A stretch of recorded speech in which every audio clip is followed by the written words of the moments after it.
Hermanos, buenos días. Bienvenidos un día más para este estudio, martes 4 de abril, esperando de que hayan tenido un encuentro con el Señor como cada mañana, agradeciéndole por la vida que nos da, por el privilegio de oír su palabra, también agradecidos por el pan material que día a día nos provee. En este caso vamos a aprovechar nuestro pan espiritual. Ahí donde estén, hagamos una pequeña oración antes de abrir las Santas Escrituras. Padre Celestial, como cada día, nos elevamos, Señor, hasta tu trono de gracia, por los méritos de tu Hijo, para que puedas, Señor, oír estas oraciones. Esta oración que hago es para abrir tu palabra, para agradecerte también por la vida. Te pido que puedas oír las oraciones de mis hermanos, que también puedas escucharnos, Señor, en cada momento y protegernos. Ayúdanos a escudriñar tu palabra, a extraer un mensaje para este tiempo y aleja al enemigo de toda distracción siempre de nuestro camino. Te pedimos todo esto confiando en el nombre de tu Hijo Jesús. Amén. Amén. El título de hoy es Combinando nuestro oír con la fe. Aunque el Evangelio fue predicado a Israel, la pregunta es, ¿por qué no sacó beneficio de él? ¿Cómo es esto una lección para nosotros? Leemos el testimonio. El oír la palabra debe ser combinado con la fe a fin de que lo que oímos pueda ser de algún beneficio para nosotros. Debemos oír con fe. Necesitamos, cuánto necesitamos la santificación del Espíritu Santo. Somos amonestados a no actuar descuidadamente, indiferentemente, independientemente de Dios, sino a actuar con humildad a fin de que la predicación de la palabra pueda traernos beneficios. Este libro, hermanos, está en un libro de inglés, pero en la fecha 1 de marzo de 1904. Es el primer párrafo. El segundo párrafo dice, Satanás hará toda operación posible para desviar la mente y ocuparla con pensamientos equivocados, pero si los corazones son limpiados de toda inmundicia, la palabra que se oye será mezclada con fe. También en inglés, y el párrafo es 1 de septiembre de 1898. Luego, para poder dar respuesta a nuestras preguntas, vamos al texto bíblico, Romanos capítulo 9, versículo 30 al 32. A ver, Romanos. Dice, pues, ¿qué diremos? Que los gentiles que no buscaban la justicia la alcanzaron a saber, la justicia que procede de la fe, mientras que Israel, que seguían la ley de justicia, no alcanzó la justicia. ¿Por qué? Se pregunta Pablo. Porque no la seguían por la fe, sino por las obras. Por eso tropezaron con la piedra de tropiezo. También Hebreos 4:2.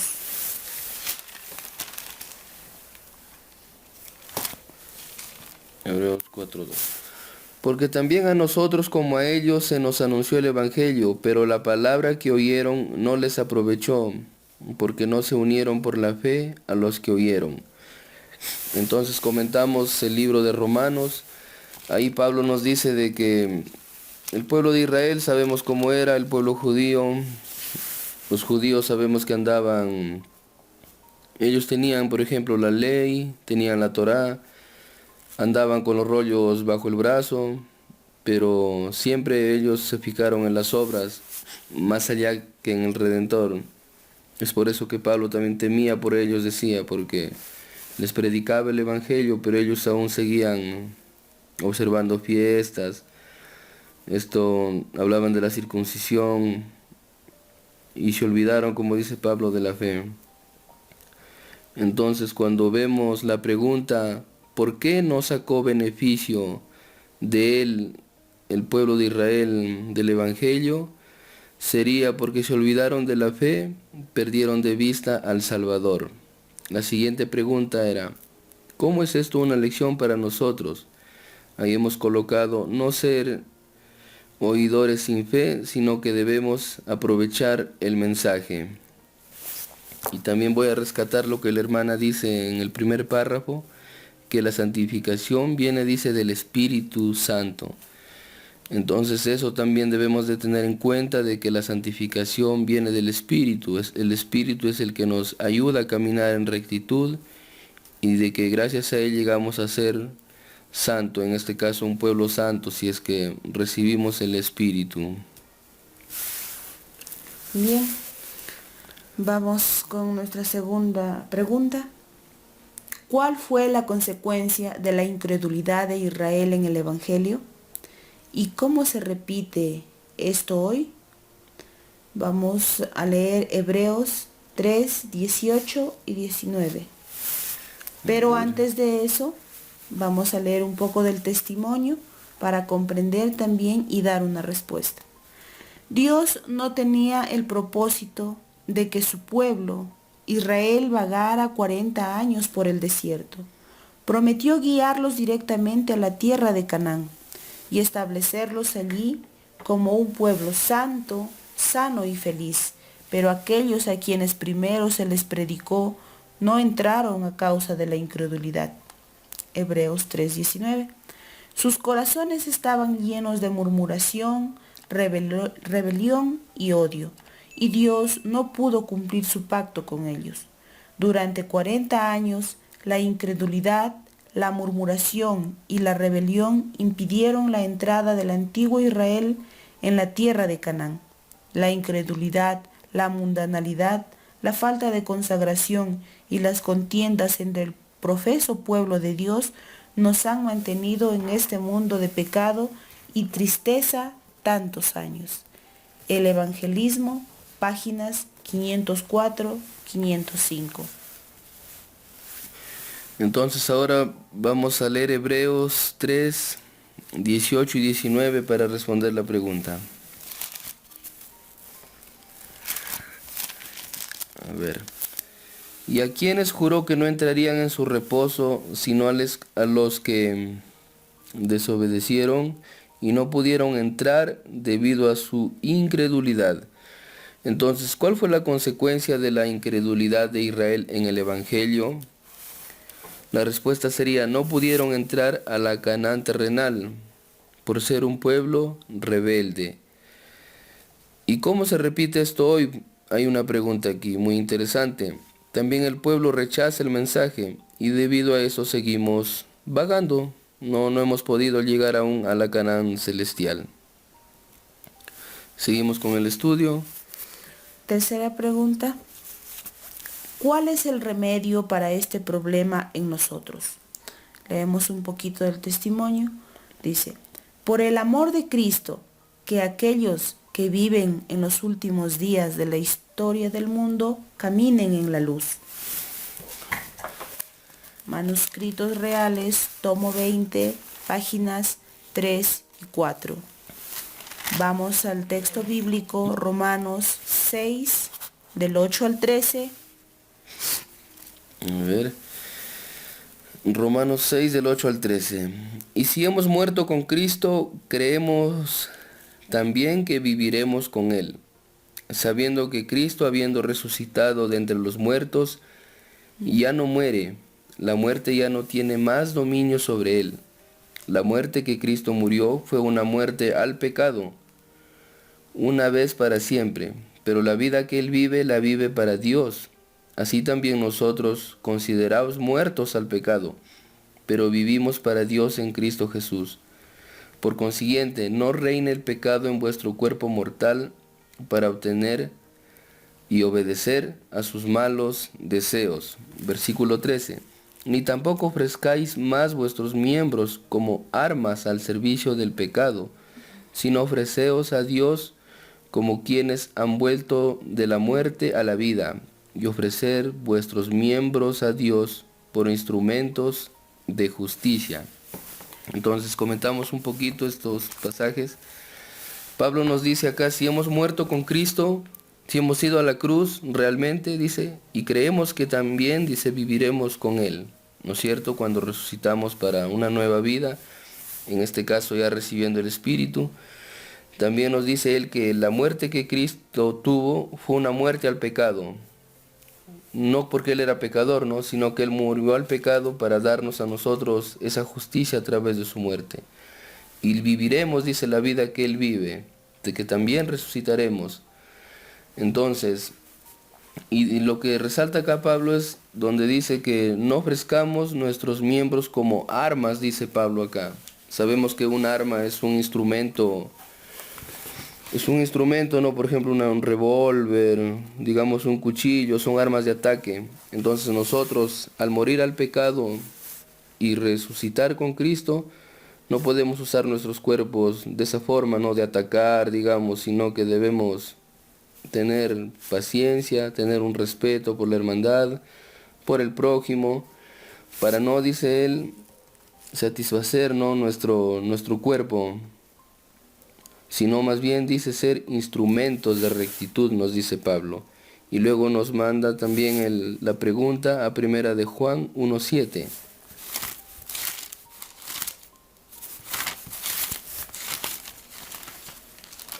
Dice, pero si andamos en la luz, como Él está en la luz, tenemos comunión unos con otros, y la sangre de su Hijo Jesús nos limpia de todo pecado. Respondemos la pregunta. Dice, entonces, ¿cuál es el remedio para este problema en nosotros? El remedio sería caminar en la luz con la lámpara encendida y dejando que Cristo nos limpie de todo pecado. Ahora vamos a un pequeño resumen para poder comprender este estudio antes de terminar. Entonces comentemos un poco acerca del pueblo de Israel. En su salida de Egipto, de la esclavitud, cuando Moisés intercedió siempre por ellos, vemos que ellos fueron un pueblo rebelde, no quisieron oír, la incredulidad. Sabemos que ahí había una multitud mixta, la hermana a veces lo resalta también. Entonces, debido a eso, ellos vagaron 40 años por el desierto. No pudieron entrar a la Canaán terrenal. Y recordemos, hermanos, que esa historia se repitió en 1888. Igual la multitud mixta fue incrédula, al igual que el pueblo de Israel, creyeron que por las obras es que uno merece la salvación, y habían perdido de vista a la cruz, habían dejado de lado a Cristo, y eso fue lo que aconteció, ¿no? Para que el pueblo vagara y vagara hasta el momento, y perdieron de vista tanto al Salvador, y se perdió el camino para la Canaán, en este caso la celestial. Entonces hay un mensaje que es para el día de hoy. Pablo habla mucho, siempre él dice creer, y eso es la fe, ¿no? Eso es creer en el Evangelio. En el Evangelio es el único poder que nos puede cambiar, no un poder creador en nosotros. Aceptar la justicia de Cristo, ser justificados mediante Él. Y este es el verdadero Evangelio. Mateo 24 dice, cuando el Evangelio sea predicado a toda nación, pueblo y lengua, vendrá el fin. Y lo que hoy se presenta no es un evangelio correcto muchas veces, incluso hasta el pueblo, digamos, el pueblo corporativo, lo ha perdido de vista. Y cuánto, mucho más el pueblo cristiano, ¿no? Nominal. Entonces, si este evangelio llegara a predicarse ya con poder, sería bueno para nosotros, bueno para el mundo, porque se desataría bien rápido los eventos finales, pero mientras no se dé este evangelio, el pueblo no lo tenga, vamos a seguir vagando en esta tierra. Entonces nos conviene, hermanos, siempre agarrarnos de Jesús, estudiar bastante acerca de la justificación, lo que estamos viendo en estos días, y poder comprender realmente el sacrificio más grande de lo que hizo Jesús por nosotros. Con esto creo que ya terminamos el estudio y vamos despidiéndonos, esperando hermanos que puedan meditar todo este día en la palabra, en encontrar por nosotros mismos el verdadero evangelio, para poder encontrar ese sabor, no esa esencia que hace falta también para nuestras vidas y, como dijo aquí la sierva, tener el Espíritu Santo, ya que del Espíritu Santo depende también nuestra santificación para llegar a la presencia del Padre. Hasta luego hermanos, nos vemos el día de mañana. Bendiciones.